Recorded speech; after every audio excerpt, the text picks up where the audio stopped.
So yeah, let's do some introductions of the panelists.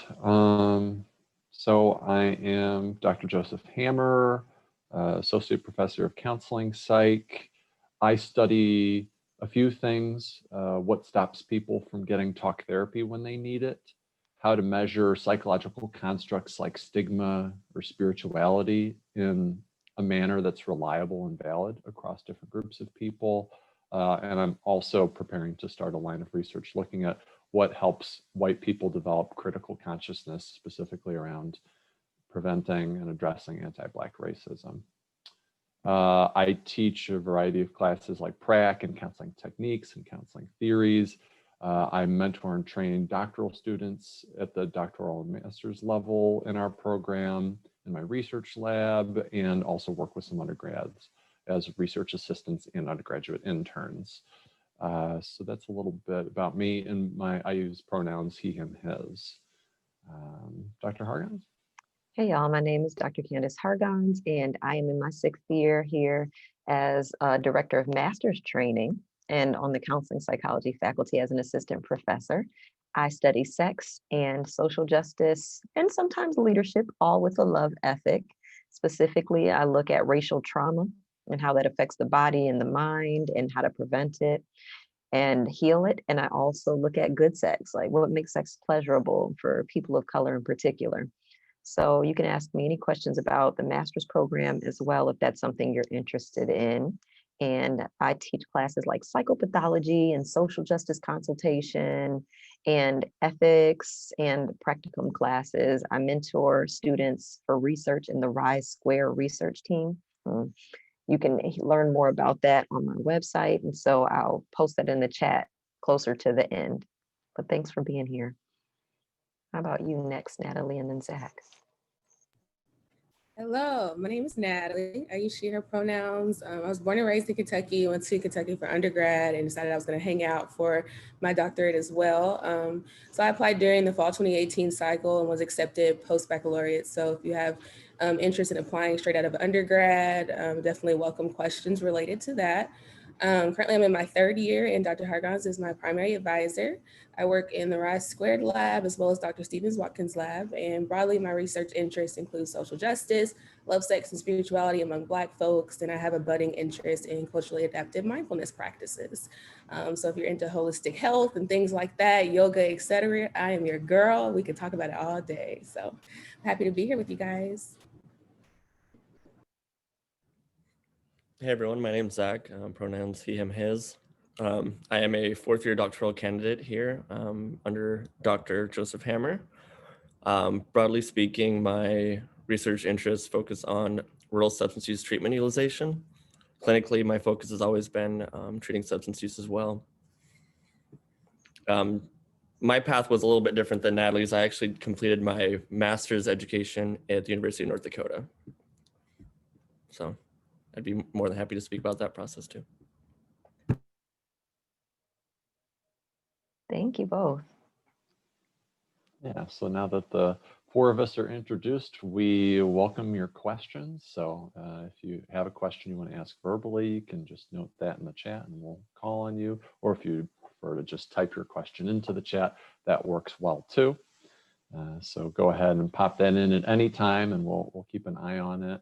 While you are gathering your thoughts, we have a list of questions here that tend to be very popular questions that are asked, so we can start by addressing some of those, and we'll weave your questions in as we go. So one of the questions that I think is fun to start off with is, what do you love about counseling psychology as a specialty? So maybe each of the panelists could speak to that. Dr. Hargons, you want to start us off? Sure. You know, I love a good question about what I love. I got into counseling psychology in 2010. That's when I started my doctoral program, and I have loved it ever since. The funny thing about it is that I knew nothing about counseling psychology, how it was different than clinical psychology. And so I was applying to doctoral programs in counseling psych, and a potential mentor said, "Oh, sure, go ahead and give me a call." I was like, okay, wonderful. This is awesome to get in. And she said, "So what is counseling psychology?" I was like, it's a psychology. And so she was like, "When you get here for your in-person interview, you better have the answer." And so I learned the answer and now I live the answer. So counseling psych is about strengths, which I really appreciate. So not just the typical psychopathology that people experience, but also what makes us resilient, what makes us strong, what helps us grow, what facilitates our wellness. It's about prevention, which is very valuable to me because I don't want to keep intervening when we have systems that are operating to continue to distress people when we could prevent them from happening in the first place. It's about social justice and multiculturalism and more towards liberation psychology, which I really value and love. And it's been a great community. So me and Dr. Hammer always say we're twins because we came into this together. We started our career together. We've known each other for this entire decade. And I have so many relationships in counseling psychology that look like that, where I met people my first or second year as a doctoral student, and we're still good friends and good colleagues because the sense of community that I experienced in the Society of Counseling Psychology really kept me involved. Yeah. Yeah, I would definitely second all of that. And one of the things I like about counseling psych is at the doctoral level, there's about 70 APA accredited counseling psych programs, both PhD and PsyD. And that's it's a sweet spot in terms of the number of programs. And these programs have 20 to 40 doc students often, with PsyD programs being a lot larger typically. And so going to conferences, getting to know each other through listserv and other venues, you get to kind of know each other. And it's really nice going to these regular conferences and in these regular conversations and just being seen and being heard and being able to form community with other people. So it's not so wide and so large of a profession that you can feel lost in it. Dschaak and Natalie, how about for y'all? I would echo everything shared so far. I would add that if you're someone who's passionate about activism and connecting that or bridging it with academia or scholarship, counseling psychology is perfect for that. So for me, it was very hard in undergrad. Initially, it was like, I knew I wanted to do something involved with the brain. I knew I wanted to help people. And stereotypically, I think that leads a lot of us early in our career paths to consider medicine. So it's like, oh, I'll be a neurosurgeon. And then organic chemistry happened. There's that. But as I learned more about the field of psychology, counseling really stood out as an area where praxis is actively happening. So we're doing the research, we're working with populations in need, and we're about that life in the field. So that really stands out to me. And, you know, I'm a little biased, but Division 17, which is our division of APA, there are a lot of really strong and effective leaders in the field as activists. So I've always enjoyed that. And I also really enjoyed the interdisciplinary nature of counseling psychology. So I'd mentioned earlier that I'm interested in holistic healing and wellness practices like yoga. And what we find is that when you are in a field that's multiculturally based, there is space to channel those avenues and integrate those into your clinical practice. So I really enjoy the fact that in this field, I've been encouraged not only to do the clinical tools that we have in place that are empirically based, but also integrate in like yoga and tarot reading and things like that, that we know are also effective for healing in different populations. Yeah, I can echo everything that everyone has said so far. I think the first thing that stood out to me was the community piece for sure. I've made a lot of like lifelong friends for sure. Like every time I go to the APA conference, like you're just walking down a hall and then you'll see, oh, hey, I haven't seen you in a year, you know, but just the connections that we make, I think they're so powerful. And all that's come through Division 17. So, and then secondly, I think the other thing that I really love about this profession is like the breadth and depth of training experiences and opportunities. Like one thing that always stands out for me, like I took a social justice consultation course here under Dr. Hargons, and that was such an eye-opening experience for me. Something that I just think a lot of other professions don't get that experience. So. Yeah. So thank you all for sharing. I see that someone has posted an initial question in the chat, so we can go to that. So what are your best tips for having a great application to a doctoral program straight out of undergraduate? So that is a great question. Who wants to start? I could definitely jump in on that one. So I started the program right out of undergrad. And I think the main thing that was most beneficial for me was having a really strong foundation in research. So taking the time to be a part of research labs, conduct studies, acquire your own data set, that, and also an investment in like early internship opportunities. So while you may not have the opportunity to actively counsel, if you can integrate yourself in a community where maybe you're observing and shadowing, dealing with paperwork, just to kind of begin to solidify some of those early skills. And in addition to that too, I think one thing that's good about UK is that, you know, we consider the entire human being, so your personhood, and in that, like, I think it's good if you've taken the time to reflect on, you know, why do you want to do this? Do you have the time to do this? And showing that sense of self-awareness and emotional intelligence, not to say that it has to be completely developed, because that is a lifelong journey, but knowing that you've taken intentional time to work through those questions to make sure that you are ready to step in at that level. Because there is a developmental growth curve that's there, but I think with the right foundation and the right mentorship, it can be an easy transition in right out of undergrad. So research, internship / clinical observation opportunities, and then again, just taking that personal time to like critically reflect on your awareness and things like that. Mhm. I would add that when I recruit students straight from undergrad, I'm looking for leaders. So I'm not looking for people who are perfect, but I'm looking for people who have demonstrated determination and have taken initiative. Maybe they've started things at their undergrad institution, or they've been in charge or led things at their undergraduate institution. For me, that translates into the type of energy it will take to get through this program starting immediately after undergrad, because it's a long haul. It's like 6-7 years, and that's a lot of your life. And if you have that leadership energy, for me, that correlates to the type of perseverance it takes and the type of intellect and brilliance it takes to make moves and intentionally navigate something that can take up nearly a decade of your life. Yeah, and I'll build on what's been shared in talking about the personal statement. You want to very carefully read each program's instructions for what to speak about, because it's not always the same.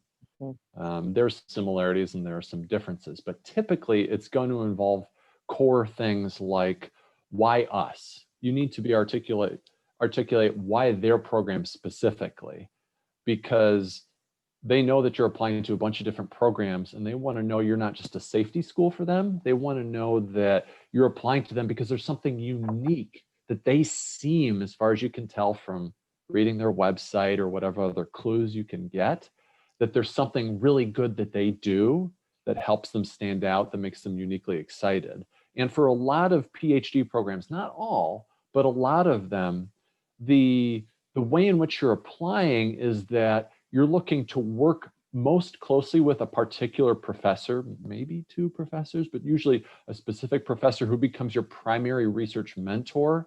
And so that means there's an important aspect of fit, that you are interested in the type of research, topically, methodologically, that they do, and you'll be really excited about helping them out with the stuff that they're doing and building out your own little niche within that they can help you with as you become more mature and your skills are more well developed. So your personal statement needs to communicate, this is why I'm so excited about your program in particular, not just about getting a PhD in counseling psych, but your program. And this is why I'm so excited to work with this particular person if they do indeed have this research mentorship model. Yeah. And this is why I'm so awesome. I like to see a I'm awesome list in there somewhere, weaving it in, because I know for students in particular, for women and students of color and sexual minority students, writing about yourself in ways that don't feel humble can be really challenging. Go ahead and plug in those things that you have done that have made you really outstanding, because we're talking about 80 other applicants. And so write about yourself thoughtfully in that way. August had a question. Hi, yes, I do have a question. My name is August. My pronouns are they, them, theirs. And so in researching your program, I've been really excited looking into Dr. Rostowski's lab because that's where my research interests lie. But I also, in my undergrad, I had a lot of focus on the use of art as therapy and art as a way to understand someone who's different than you. And I know that, you know, from what you all have talked about, the program as a whole takes a very holistic approach. And so I was just wondering where in your program that might fit, being able to research and utilize art in the counseling psychology profession. I like to weave it into classes. So sometimes in my psychopathology class, students will draw a disorder, or they will write a poem about a disorder. I just think that the arts open up another part of your brain that helps synthesize the material and understanding. So I just enjoy that. I might have students do creative writing for a practicum class where they write about their experience with the client. So just curriculum based, that's where I would integrate it. But I think that depending on who you're interested in working with, that could be, to Dr. Hammer's point, the niche that you set out to explore. So maybe you're interested in art-based therapy with gender expansive folks or queer folks, and that would be your specialty within the umbrella of the PRISM lab. I'm making up stuff because I don't know what your area of interest is, but you know, that could be it. Yeah, so whether you're looking to work with a professor who has expertise in like creativity and arts as it relates to psychology or therapy, or relates to the population of interests that you want to work with, as long as there's some substantial overlap and they have a body of knowledge in their research will help with that piece. It's okay if they don't match everything that you want to do. Like my students work with me have some overlap with me, like they want to look at treatment access, but it may be with a population that I don't have particular expertise in, and that's okay, because they can be experts in that side, and I can help them with the help-seeking theory and variables and measurement and survey design and stuff like that. So there just has to be enough of an overlap that you can get the support you need, and you might be able to connect with other professors or other mentors who can help you with other pieces that it's their expertise. Thank you so much. Thanks for asking. Other questions that folks have, let us know in the chat. We want to be as helpful as possible while folks are forming their thoughts. Looking at our list here, a really common question that always comes up is, hey, I know that there are many different routes to eventually doing the thing that I want to do. You know, they've got PhDs and PsyDs and master's programs, and it just seems really overwhelming to try and figure out what to do. So maybe the panel can speak to how have each of you personally, and when you might mentor other people in thinking about this process, what do people need to bear in mind to choose between doctoral versus master's, at the doctoral level, PhD versus PsyD, that sort of thing.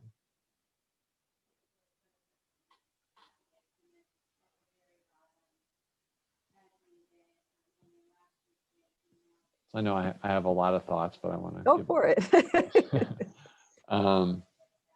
So for me, I encourage, there's a few questions I always pose to people.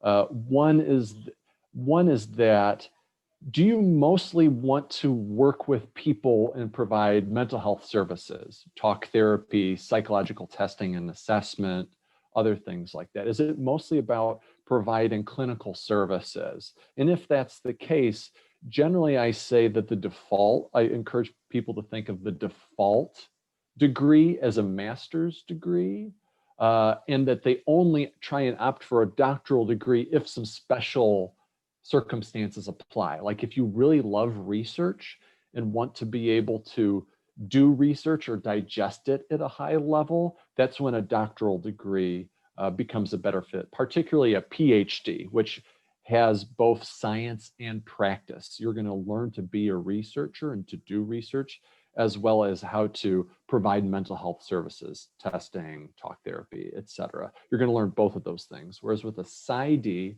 which is also a doctoral level degree and takes 5-ish years, you're going to learn really well how to do the clinical side, the practice side, and you'll learn enough about research that you can be an informed consumer, but the programs are generally not designed to have you learn how to be the scientist and to do the science yourself. So that's how to think about PhD versus PsyD in terms of what they focus on. The advantage at the master's level is that it's typically 2 or 3 years versus a doctorate is typically 5 or 6 years. And so that's money and time, right? And so a lot of people end up opting for the master's. And if you opt for the master's, you then have to think about what profession would you want to join, because we've got psychology, and in psychology, we've got several specialties, but at least counseling psych and clinical psych, and then school psych if you're interested in working with kids in schools. And then there's some other stuff in psych as well, like industrial organizational. But then the other master's level professions are counseling and licensed clinical social workers going to social work, and then marriage and family therapists. And there are some additional ones as well, like pastoral counseling and other stuff, but those are some of the other big 3. And generally, if you know, I just want to go to school for 2 to 3 years so that I can start helping people and doing therapy, generally I encourage people to think about counseling as the default profession, especially a KCREP accredited program. It gets complicated, but that's the safest way to go. And then if you love marriage and family and relationships and that sort of piece, particularly marriage and family therapy will be a good fit. And then licensed clinical social workers are nice in that they get some of the talk therapy skills, but they also get some of the nonprofit management, community services oriented, case management, kind of a more holistic, wider skill set. So it's not just learning one-on-one talk therapy skills, but it's also how do we connect people with services they need in the community. I guess that's my kind of off the cuff thoughts. Panelists, how can we build on this? I think something I'm thinking about, which might be subjective, is kind of the amount of, I guess I'll say the amount of access to various opportunities. So, and that's not to say that with a master's, you can't continue to be great, be published, et cetera. For me, something that I considered was that I really want to be like a woman of all trades. So I want to have the type of resume and CV where I can go to a university and they're immediately interested in hiring me for being in the academy as a professor. I want to have the type of CV where I can go into clinical practice for myself in my own business or in partnership with others. I want to have the CV where if I have consultation services available, folks look at it and see that I'm well prepared. And I think one of the benefits of pursuing the PhD for that is kind of going back to what Dr. Hammer shared about that really intensive investment in the research portion and a very lengthy amount of time, spending a lot of time specializing in a specific topic of interest. So I think the PhD sets you up very well to be a lifelong learner, which is something we all aspire to do. Like we know that there's value in continued education. With the PhD, that training is there to continue doing that and pursuing that in a way that for me is very beneficial for my career goals. Yeah.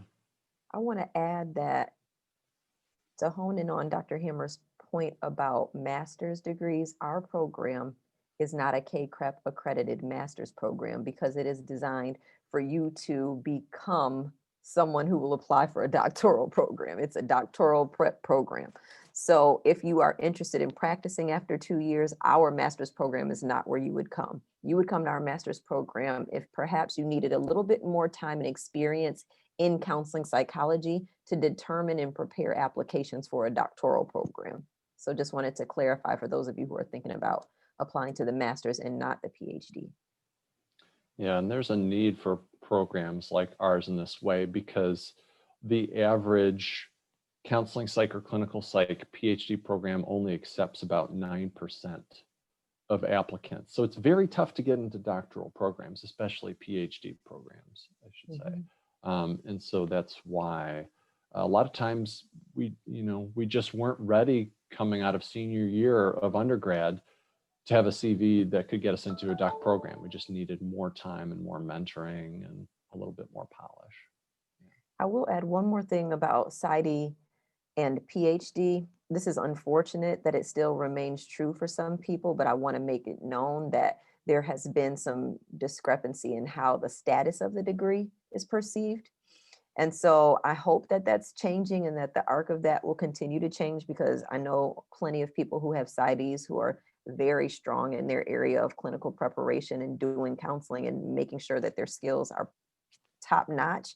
But people see in our profession PhD and PsyD and they weigh them differently sometimes. And so I just wanted to name that it costs more typically to pursue a PsyD than it does a PhD, because there are not as many funding opportunities for most PsyD programs.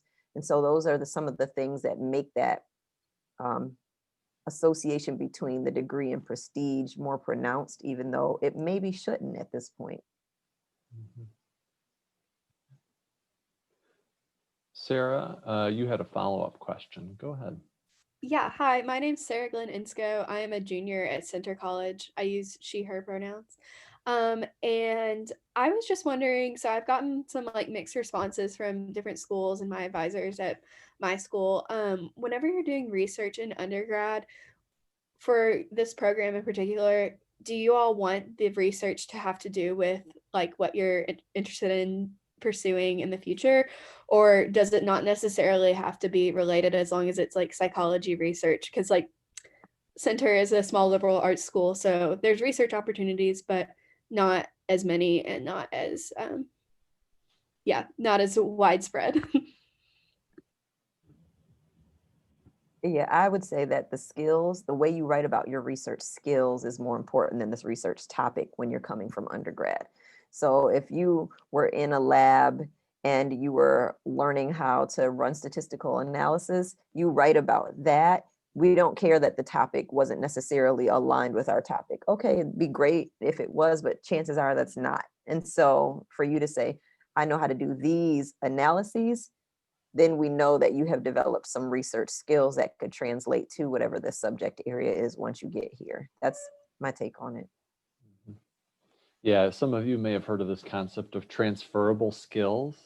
Kind of no matter what specific profession you're in, they're useful. Interpersonal skills, critical thinking skills, it's kind of good for whatever you're doing. I think about research skills in that way, that a way of thinking about how do we do social science research? How do we come up with a hypothesis? What does it mean to design a study? What can analysis look like? How do we find and collect and recruit participants? Some of these transferable skills of research, the more exposure you have to the different parts of the research cycle, from study conceptualization to publishing or presenting, the better.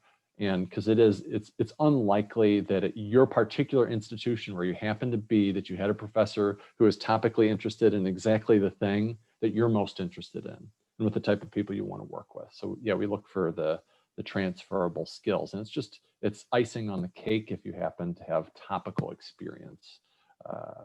Yeah. Great question. Other questions? Thank you all. Thank you. Welcome. So another one here. For selecting or accepting PhD students, what do you expect most from the applicants? Yeah.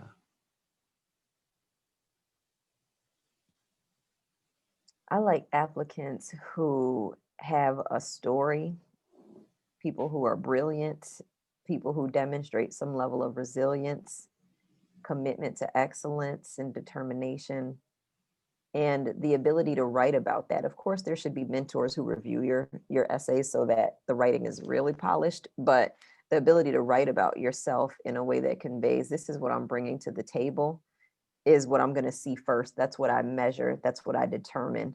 And then secondarily, their ability to say, I would like to work with you because this is what you're interested in. This is what I'm interested in. But the way they represent themselves and what things they've participated in or initiated, that's what I start looking for.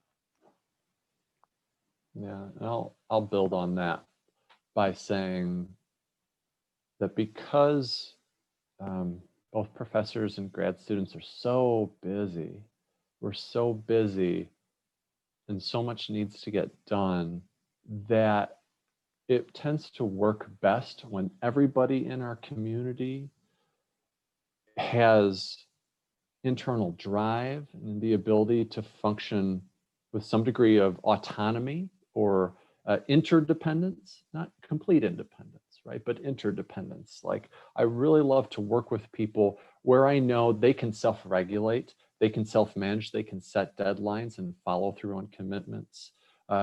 Someone where when they need a thing, they say, hey, Dr. Hammer, I need a thing. And we sit down and we get them the thing that they need.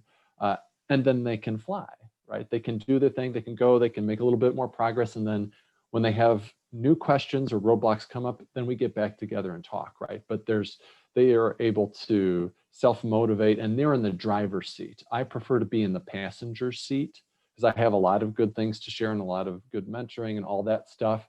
But in grad school, you move from becoming in the passenger seat to really being in the driver's seat of your education and training. And so the way in which you talk about yourself and your plans and how you present yourself, I want to see that interdependence and that autonomy shine through how you talk about yourself, because I want people to be able to carry their weight and not need babysitting or anything like that. Because that can be a scary prospect for a professor. Like everybody needs to be pulling their weight. And, so Natalie, Dschaak, what other things, because you've seen who's been selected and why you were selected, what other impressions have you seen from having What do been in you this? want in colleagues and classmates and people on your research team? And that's where I was gonna jump, because I think, but just being like full transparency, like the interview process includes everybody. So I think sometimes applicants have a misconception in that only the person they're interested in for mentorship, it's only their decision. And a lot of times they're talking to us as well. So like for me, it's very important to have folks come in who are communalistic or family oriented, because in many ways, both of my labs, like we're a family, like we take care of each other. We're in the trenches together, getting these projects done. And we spend all of our time together as well. Like I spend more time with my colleagues in school than I do my friends and my line sisters and people like that. So it's very important that that interpersonal component is there. And I think ahead of time, reaching out to the students in the program, the people in the lab that you're interested in working with, and getting to know them so they can put a name to a face is extremely important. And also coming in with a little bit of information about what we do. So sometimes there's been folks that come in and it's just like, they don't know anything about us. And it's like, well, why are you here, sweetheart?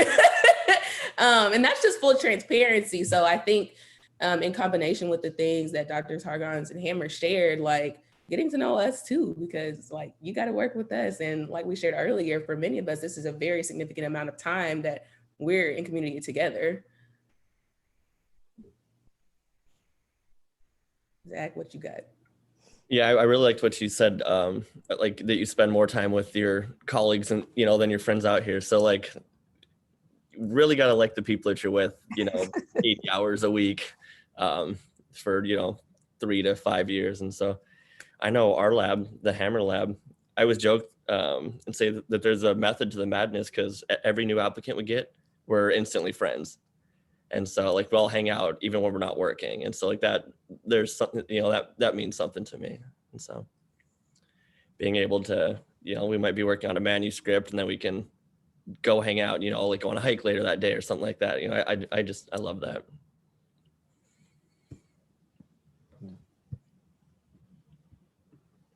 Yeah, great question. How do you pronounce your name so that I can make sure I get it right? Is it Eubin?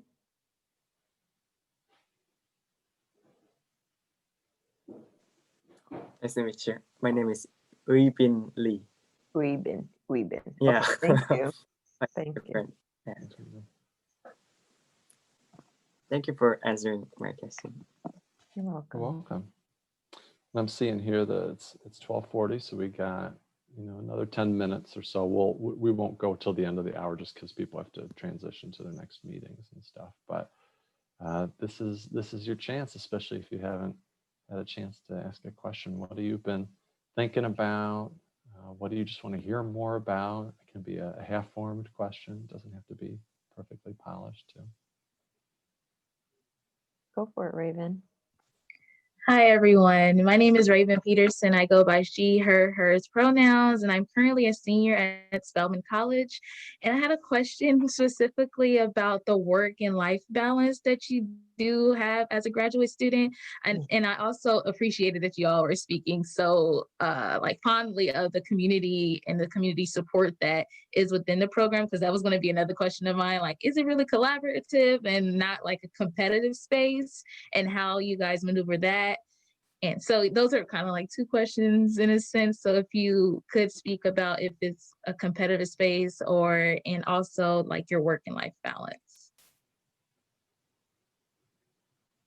Dschaak and Natalie, I will start with you on that one since you're living it. So for the competitive piece, I don't think this is a competitive program. I mean, we all got into this program because chances are we were the top of our class at whatever institution we were at before. And so to get us all into a group, like we're all super competent and qualified folks. And so I think if it ever does get competitive, you know, just reminding ourselves, maybe that might, you know, be our own stuff, you know, but no, we're a collaborative program.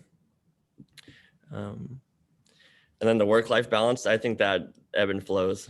Sometimes I feel like I have it, and other times, you know, I'm gotta lean on my folks more than I'd like to. But I think that's another thing though, that we all kind of, it's a process we refine.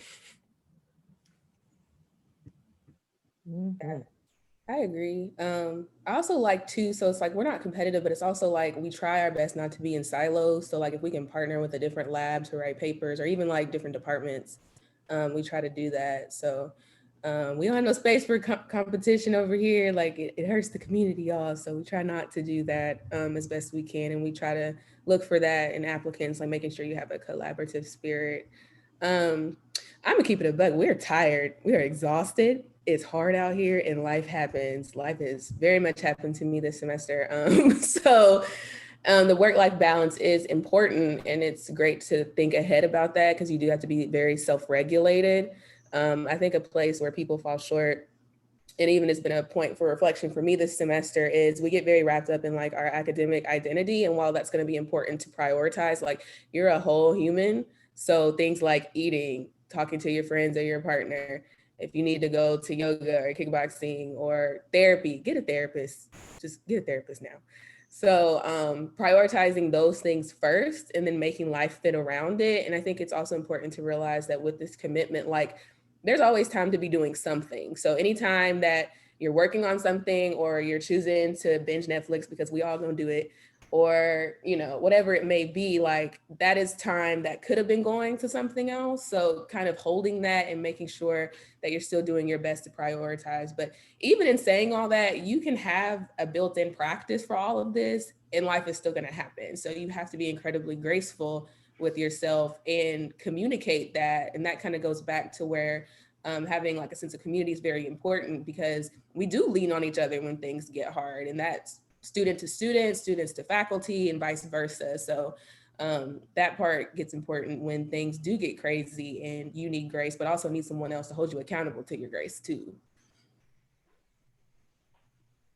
I hear that wholeheartedly. I love how both of you framed it as it's a work in process. There's an ebb and flow. Different times of the year, you'll feel more overwhelmed than others. And I'll just say this, for people who are first coming in, this is not school in the way you've known school. It's a really different experience in the way you learn and what we expect of you. And so that adjustment period can really feel overwhelming. You might feel imposter syndrome come up, but just please remember that you're not an imposter. We invited you. We were really intentional about inviting you. So if you become someone that's admitted into the next class, it was for good reason and good purpose. We thought you would fit. We thought you could do it. And hold that affirmation with you throughout those years, because I think you'll come up against feedback, and some people perceive and take that differently. But at the end of the day, that balance is for your wellness, and you can't do this competently without being well. You can do it, but not competently or ethically even without being well. Yeah. I mean, it's helpful to think about grad school and counseling psych or clinical psych, just like med school. Like, you know, it's a commitment, and it will be hard to juggle everything.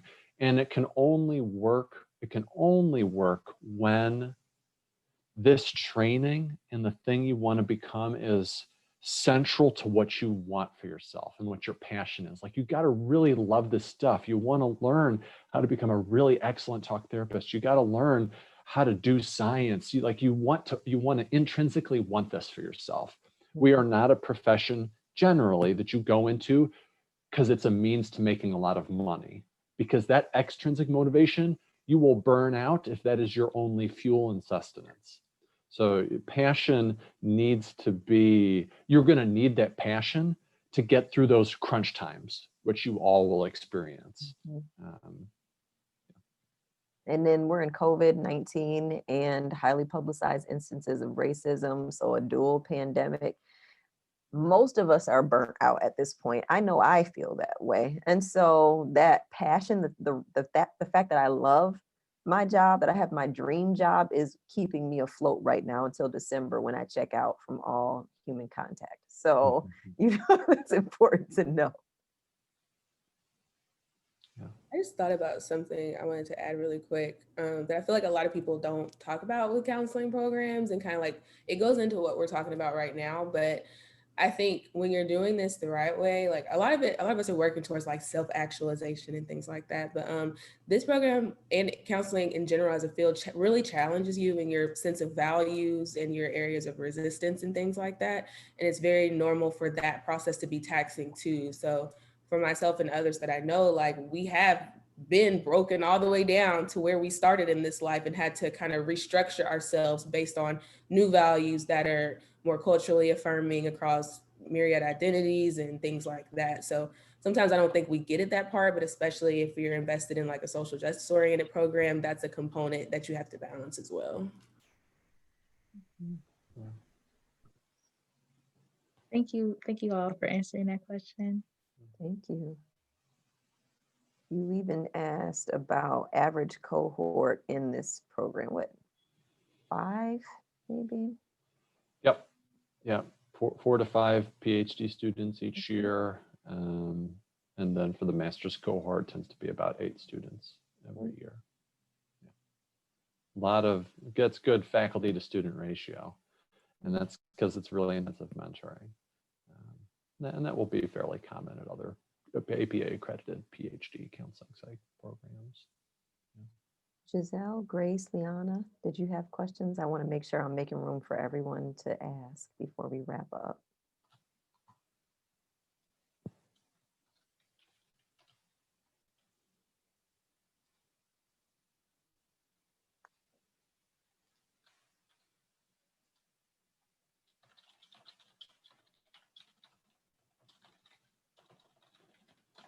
Maybe while folks are thinking about final questions, maybe each panelist could leave the group with a take-home thing that you knew you wanted to mention to the group when you were here.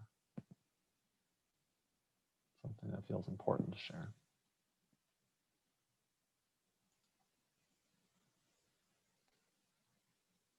Okay, I think I got one.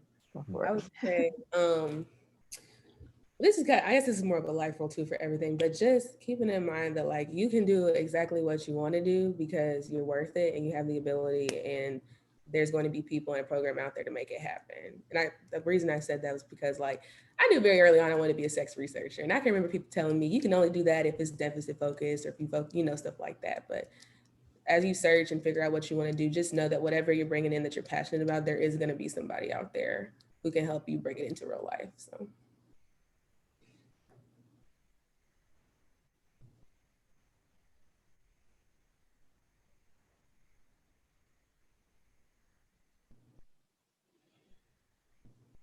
I think the thing that I would leave folks with is that there's going to be especially in thinking about applying and am I qualified enough, and these anxieties and fears that we have, that there's a lot you can't control, like your GPA by the point you're applying. Like there's plenty of things that will be very hard to control. So try and mindfully think about, okay, this is what they want in an applicant.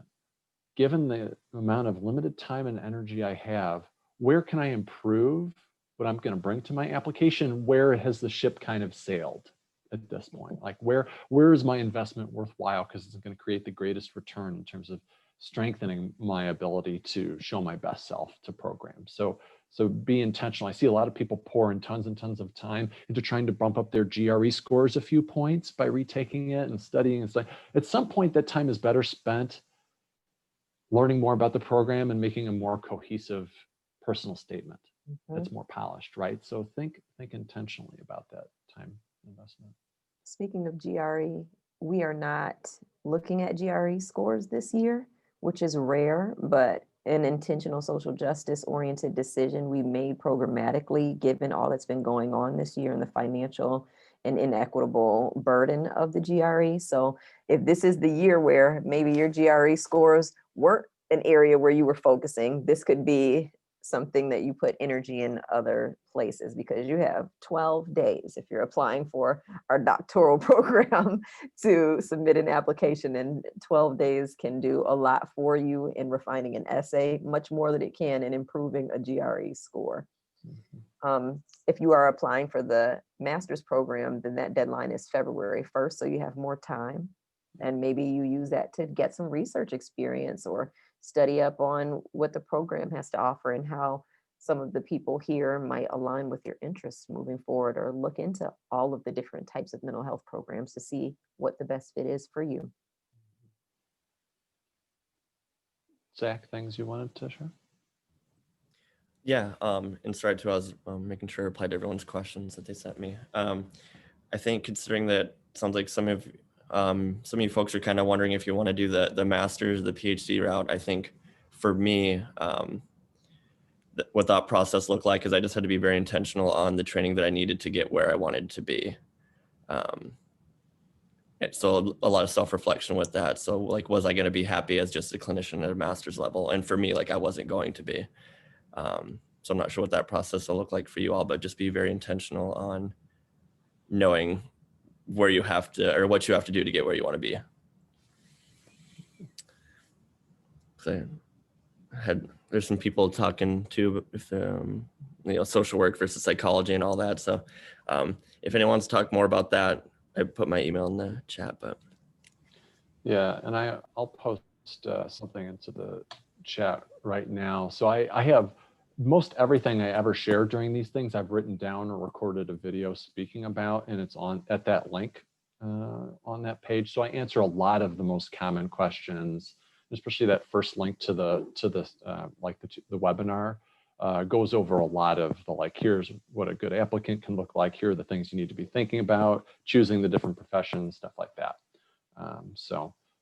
Dr. Hammer's website is a mecca of information. So if you haven't already been there, even if that's not who you want to work with one-on-one as a mentor, just for getting into grad programs and understanding psychology and understanding all aspects of research and all of these pieces, I would say go there and learn the speed of wisdom and then apply that. Yeah, so Natalie just gave some additional information there in the chat. But yeah, I think this is a good place to end. So thank you for being here with us. Thank you for asking questions. Hope this was helpful. Hope to receive applications from several of you in this upcoming cycle or in future cycles if you're thinking ahead to future. Are we posting this video too? We will post this video to our webinars page. Feel free to share it with some of your colleagues who couldn't be here. Yeah. Hope y'all take good care. All right. Bye, y'all. Thanks for being here.